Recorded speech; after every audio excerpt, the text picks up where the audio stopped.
Student, lockdown ई पाठशाला में आपका स्वागत है।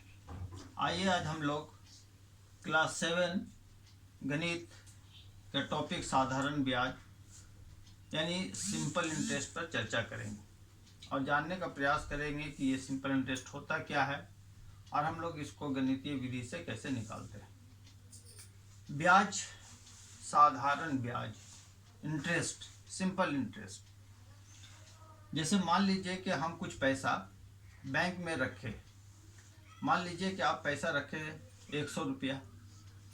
तो जब आप पैसा बैंक में रख रहे हैं तो ये पैसा जो है मेरा मूलधन कहलाता है, इसलिए इसमें आता है मूलधन।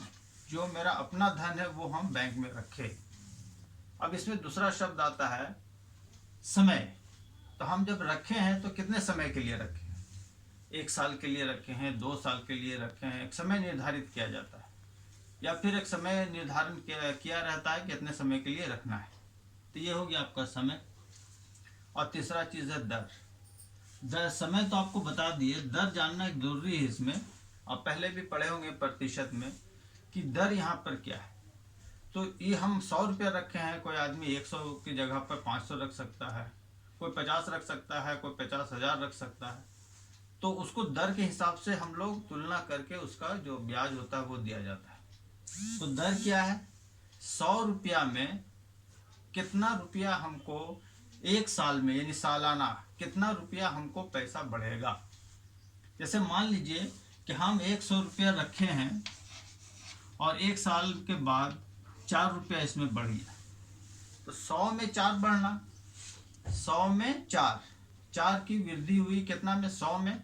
तो हम लोग इसको 4% भी बोलते हैं। यानी इसका मतलब हो गया कि 4 बढ़ा, कितना बढ़ा? 100 में। तो इसको हम लोग लिखते हैं कि 4%। अर्थात दर जो है वो प्रतिशत के रूप में रहता है। तो ये हो गया एक दर। तो 3 ठो इसमें मूल्य बात जानना है, मूलधन, समय और दर। अब साधारण ब्याज में होता क्या चीज़ है भाई, इसको जानते हैं हम लोग।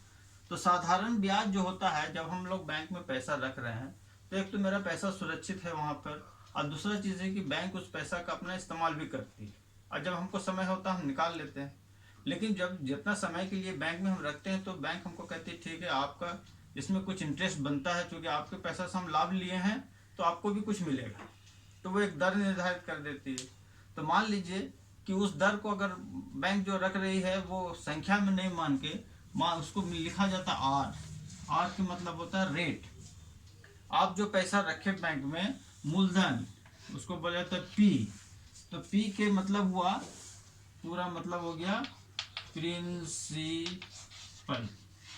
इसको हम लोग पी से डिनोट करते हैं। फिर आइए समय। समय जहाँ पर होता है यानी ये क्या हो गया? टाइम, कितने देर के लिए, पी से डिनोट करते हैं। और आर मतलब हो गया रेट, यानी इसको हम लोग आर से डिनोट करते हैं। तो ये 3 शब्द बार बार आता है। अब रहता है कि समय 1 साल हो सकता है, समय 6 महीना हो सकता है, समय 100 दिन भी हो सकता है। तो इस पर भी ध्यान देने का है कि हमेशा बैंक जो दर देती है वो मतलब जो जनरली जो दर देती है वो सालाना रहता है, यानी 100 के हिसाब से।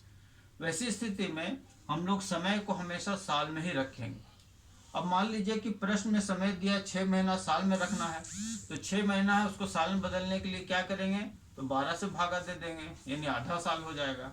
अगर वो 4 महीना है फिर 12 से भागा देंगे तो 1/3 साल हो जाएगा, यानी साल में बदलना है। अब देखिए यहाँ पर इसको निकालने का सूत्र क्या हो सकता है। इसमें कहता है, इसको समझिए, ये एक एक नियम से समझाने का प्रयत्न करते हैं कि मान लीजिए कि बैंक आपको 100 रुपये में 4 रुपया ब्याज देती है।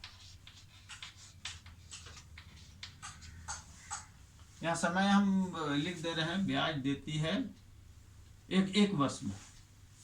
माने 100 रुपया रखे हैं हम और 1 साल के बाद 4 रुपया से हमको ब्याज मिलेगी, यानी 4 रुपया अधिक मिलेगा। ठीक है। यदि हम बैंक में 1 रुपया रख दे तो हमको फिर कितना ब्याज मिलेगा? तो 4/100। ठीक है।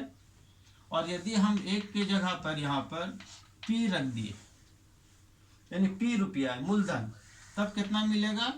4 गुने पी बटा 100। समय यहाँ पर हम क्या बताएं? ब्याज। यहाँ लिख दीजिए 1 वर्ष, 1 वर्ष में, ठीक है। 1 वर्ष में इतना दे दिए, 2 वर्ष, 3 वर्ष, 4 वर्ष रहेगा, जितना रहेगा उससे ये गुना हो जाएगा। इससे मेरा यहाँ का सूत्र निकला, मेरा सूत्र ये निकला है कि अगर हमको साधारण ब्याज निकालना है तो आसान तरीका है कि हम लोग लिखेंगे साधारण ब्याज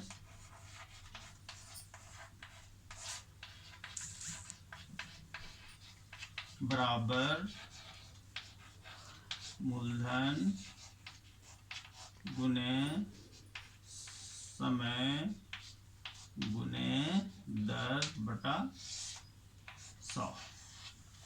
इसी को इसको अंग्रेजी शब्दावली में लिखते हैं सिंपल इंटरेस्ट बराबर principal into rate into time by 100। ये साधारण ब्याज निकालने का ये सूत्र है। अब जैसे देखिए, मान लीजिए एक प्रश्न है कि 3 किसान जो है 30 वर्ष में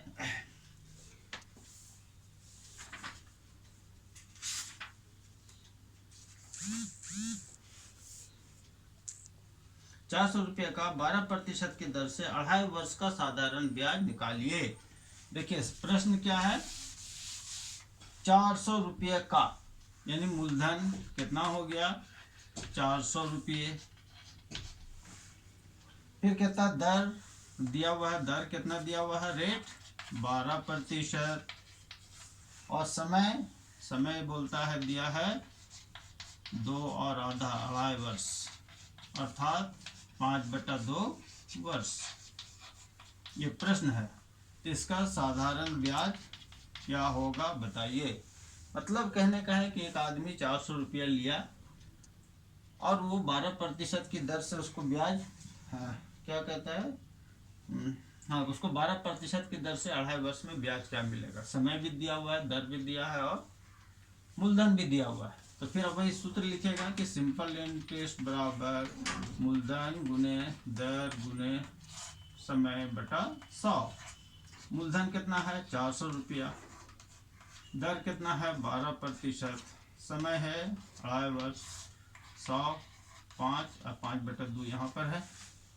इसको आप काट दीजिए, भागा दे दीजिए, इसको 6 बार में भागा दे दीजिए, गुना कर दिए, 6 चौके 24 और 24 बचे 120 रुपये, यानी उसको 120 रुपया साधारण ब्याज प्राप्त होगा।